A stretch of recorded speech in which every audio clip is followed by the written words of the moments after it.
Na mata moravam dois grandes bugios que comiam as pessoas que apanhavam. Dois irmãos apresentaram-se para matá-los.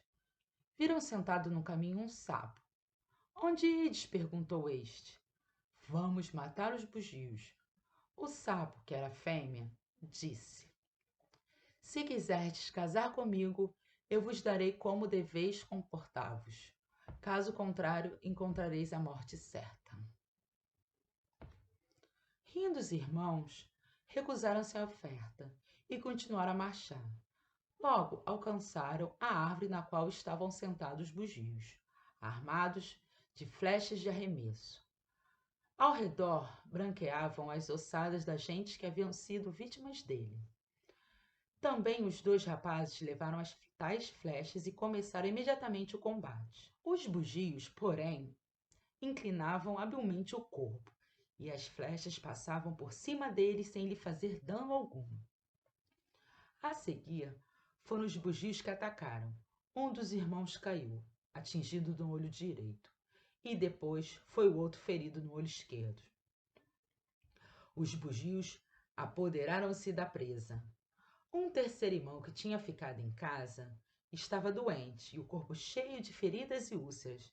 Sua avó tivera bastante compaixão para cuidar dele. Um dia ele foi caçar pássaros. Uma das suas flechas caiu diante de um buraco de cobra. A cobra saiu e perguntou: O que está fazendo aqui? Como podes caçar estando tão doente? Sim, respondeu gemendo. Estou doente e infeliz. Tudo me abandonou. Meus irmãos morreram e só minha avó tem compaixão de mim e cuida de mim. Então a cobra falou: Vou dar-te um remédio, mas não digas a ninguém quem te salvou. Assim, ele ungiu todo o corpo com a pomada preta. Quando chegou em casa, a velha perguntou-lhe como tinha ficado tão preto. Passei pelas árvores carbonizadas, foi a sua desculpa. No dia seguinte, pela segunda vez, deixou-se ungir pela cobra e contou-lhe a avó a mesma coisa. No terceiro dia, sentiu-se bem e resolveu partir para vingar os irmãos. A cobra deu-lhe uma flecha, dizendo: Com esta arma matarás os bugios que comeram seus irmãos. No caminho, encontrará um sapo que te convidará para fazer-lhe um gosto. Finge fazê-lo, passando-lhe o teu membro entre o pé e os dedos do pé. Encontrou o sapo, fez como lhe havia dito. O sapo deixou-se enganar-se por ele, aconselhando-o em recompensa que deixasse os bugios atirassem primeiro e apontasse depois aos olhos deles. Assim ele chegou à árvore dos monstros. Vendo embaixo dela a ossada dos irmãos, os bugios convidaram-no a atirar primeiro, mas ele esperou. Primeiramente um e depois o outro no olho. Não. Mas ele esperou tranquilamente até que os adversários atiraram, e feriu então primeiramente um e depois o outro no olho. Os bugios caíram, mas ficaram pendurados com os rabos nos galhos. Segundo o conselho do sapo, o rapaz mandou que o lagarto os pusesse para baixo e este o conseguiu. Então o rapaz voltou à cobra para comunicar-lhe o êxito da sua aventura. A cobra deu-lhe um feixe de flechas que possuíam o poder de acertar na caça em que eram atiradas. As flechas podiam fornecer também frutas do mato, mel, etc. Para cada espécie de caça havia uma flecha especial.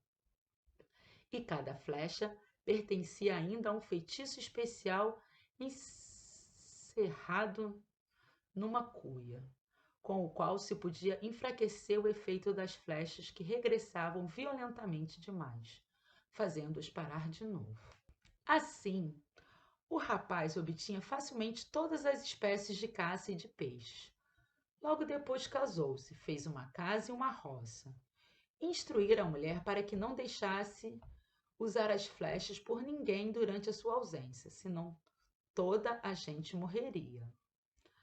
Apesar disso, um dia seu cunhado soube persuadir a mulher e soltar as flechas. No começo, tudo foi bem.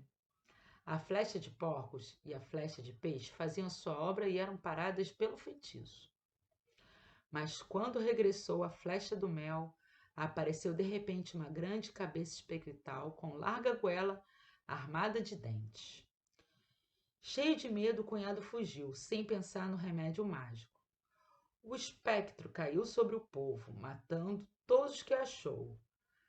Alarmado pelo barulho, o homem voltou à roça. Conseguiu finalmente exorcizar o monstro.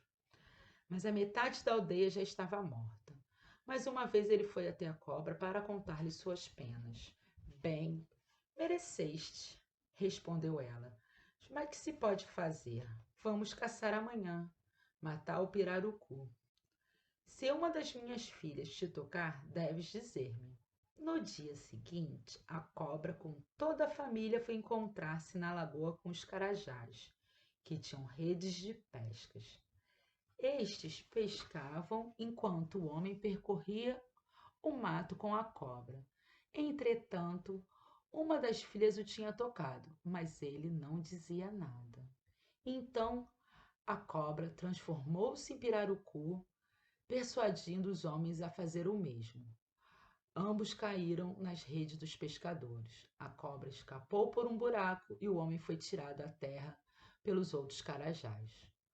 O homem tentou matá-lo a cacetadas, mas ele o agarrou, puxou para baixo, da maneira que o homem largou o cacete. Quando a cobra viu este, sem auxílio dela, tinha de perecer, ajudou a sair da rede e desenfeitiçou-o. Este era o castigo, disse ela. Por que não me contaste nada quando minha filha te tocou?